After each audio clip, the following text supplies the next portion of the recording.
healthiest demography in the advanced world, and Mexico has the healthiest demography in the advanced developing world. This is great. We're going to have, in the worst case scenario, at least another 35 to 40 years before we are in a situation like Germany or Korea or China today.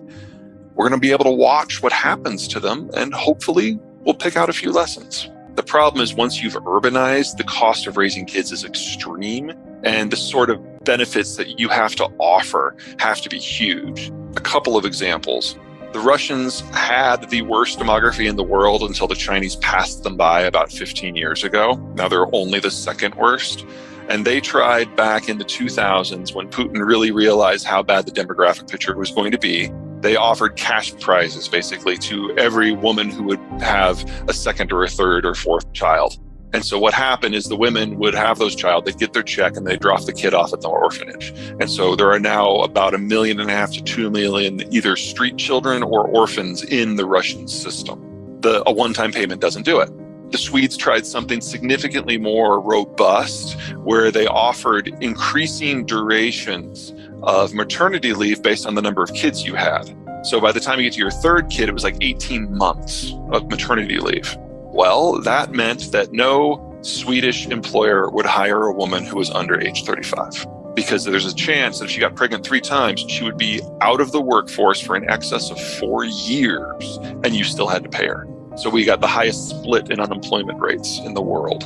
The scale of what you need to do is huge, and we have yet to find kind of the magic numbers, and I think it's too late. Not just because of demographics and aging and that the problem is too big, but we now have so many countries that are moving into mass retirement that the financial system isn't there anymore. You have your maximum financial impact in the last decade before you retire. Incomes are high, your expenses are low, your house is paid for, the children are gone. It's a good time to be an investor. Income stops, your tax payments stop, and your investments that are stocks and bonds get liquidated as you move into safer things. That's now happening in so many places that governments don't have the income that's necessary to attempt a large-scale pro-natal system. In terms of really good for the first world, it's probably a tie between New Zealand, France, and the United States. All countries that have a little bit more elbow room than most countries and a tradition of being in larger geographic footprints per family. So there's still room to grow in those 3. In the developing world, Argentina hands down wins that one. One of the perks of Peronism is that it subsidizes a lot of the basic expenses of life.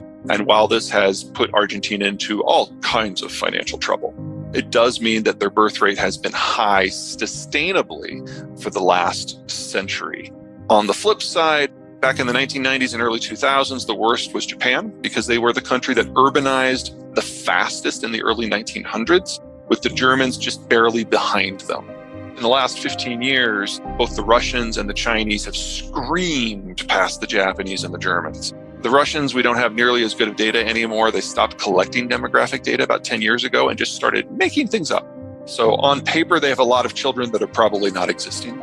China is by far in the worst position. We now know from Chinese data that the Chinese population probably peaked back in 2003 and that they overcounted their population in excess of 100 million people. You combine that with the one-child policy, and China is facing down demographic collapse in this decade. And by that, I mean an incapacity to play their role in manufacturing or have a modern state. We're in the final years of the Chinese state's existence. Well, there's not a lot of people left in China to listen. Chairman Xi has now instituted a cult of personality that is far tighter than anything we have anywhere else in the world, and is tighter than any cult of personality in Chinese history, including Mao. There is now a buffer between him and any information. He doesn't even have advisors that give him constant updates anymore because he's literally shot the messenger so many times that nobody wants to provide him with information. Not information that might upset him, information at all. I think the best example of that was just before the Olympics when Putin was in China. Xi met with him. It was the first world leader that Xi had met with in over 2 years.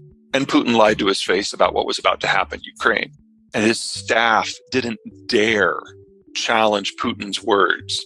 And so Xi was apparently completely flabbergasted when the war started. And the Chinese now know that everything that they thought was true about the world is wrong. The Russians aren't as tough as they were. Their weapons don't work as well. The West is willing to stand up for countries that get invaded. Not just countries, companies, boycotts. That's something they never even thought was possible. The idea that a shareholder or a consumer could pressure a company to change their global position. They now know that taking Taiwan would be harder. They know that Taiwan would have more support. If the sanctions that were put on the Russians were put on the Chinese, that would destroy the country because Russia, despite all its faults, is an energy and food exporter. China's a massive importer of all of that stuff. So it would de-civilize within a year. So everything that she thought was true, everything that the Chinese have been preparing for the last 40 years, they've been doing it wrong. And since Xi no longer has a group of smart people that he can put into a back room with some pizza and bourbon to come up with a plan B, all Xi can do is slam his head into the wall over and over and over until something cracks. And so we're seeing failure points across the entire Chinese system now. Even if Chairman Xi was to duct tape himself to a lawn chair and jump in the pool, I don't think this could be fixed, or at least not in the amount of time that China has left. Xi has been so successful with his purges that he's removed all potential leadership and intelligence capability within 2 generations of the Chinese system. And the next generation down, people aged 30 and under, have been gutted by the one-child policy. So it's a tiny group in relative terms. Some degree of disintegration of the Chinese state is now baked in, and that's before you consider the general breakdown of their economic model. The Chinese system is based on over-financing in order to shove capital into the coffers of every individual company so that they can employ people even if there's nothing for them to do. It gives people jobs so they don't rebel. But even that is dependent upon an export strategy that no longer works. China imports the vast majority of its energy or the inputs for its food system or the inputs for its manufacturing system, and then is dependent upon the sales of those manufacturers the world over. The only way China can play in that game is if the U.S. Navy encourages it, which we have been doing since 1980. All the United States has to do if the goal is to crush the Chinese is to go home. And even if the U.S. continues to play, the demographic situation combined with the cult of personality is more than enough to drive the system into the ground. Unless you can figure out human cloning that spits out 20-year-olds who have already been educated, I really don't see it. Beijing and Shanghai have the lowest birth rates of any urban center throughout all of human history already. Their problem is simultaneously investment in labor and imports and exports. And most of the problems they face are either past the point of no return or they're dependent upon the actions of countries they can't influence. So that's one of the reasons why we're seeing such horrific lockdowns and such horrific internal purging, is they're preparing for a world where the economy is no longer the basis of credibility for the CCP. Nationalism is. And in nationalism, you don't have to have a job. You don't even have to eat as long as you're loyal to the party. Will it work? For a while. But ultimately, when you see a breakdown on the scale that we're facing here, this is a national collapse issue, not a recession issue.